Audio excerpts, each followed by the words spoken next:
পেঁয়াজ রসুন ছাড়া একটু অন্যরকম পদ্ধতিতে আজকে বড়ার ঝোল বানিয়েছিলাম। খেতে যে কি অপূর্ব হয়েছিল তাই আপনাদের সাথেও শেয়ার করছি। এখানে আমি হাফ কাপ মুগ ডাল সারা রাত জলে ভিজিয়ে রেখেছিলাম। পরের দিন সকালে মুগ ডালের পেস্টটা তৈরি করে ওর মধ্যে একটা সিদ্ধ আলু গ্রেট করে দিলাম, কাঁচা লঙ্কা কুচি, লবণ, হলুদ, সামান্য চিনি, একটু ভাজা জিরে গুঁড়ো, আদা বাটা আর অল্প লঙ্কার গুঁড়ো দিয়ে সমস্ত কিছু খুব ভালো করে ফেটিয়ে কড়াইয়ে সর্ষের তেলের মধ্যে বড়াগুলোকে বেশ লালচে করে ভেজে তুলে নিলাম। আর বন্ধুরা, ডাল পেস্ট করবার সময় কিন্তু এক ফোঁটাও জল ছাড়াই পেস্টটা করবেন। এখন বড়াগুলোকে তুলে নিয়ে কড়াইয়ে আরেকটু সর্ষের তেলের মধ্যে গোটা জিরে, গোটা গরম মশলা ফোড়নে দিয়ে দিলাম ভাপিয়ে নেওয়া আলু। একটু লবণ দিয়ে ভেজে নিয়ে আদা, টমেটো, কাঁচা লঙ্কার পেস্ট, জিরে গুঁড়ো, ধনে গুঁড়ো, হলুদ গুঁড়ো, কাশ্মীরি লঙ্কার গুঁড়ো, আরও একটু লবণ আর সামান্য চিনি দিয়ে খুব ভালো করে আলুটাকে মশলার সাথে কষিয়ে নিলাম।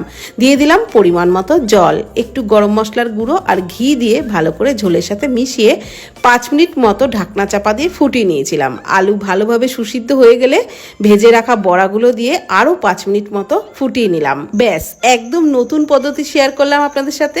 বানিয়ে দেখবেন, খেতে অসাধারণ লাগবে।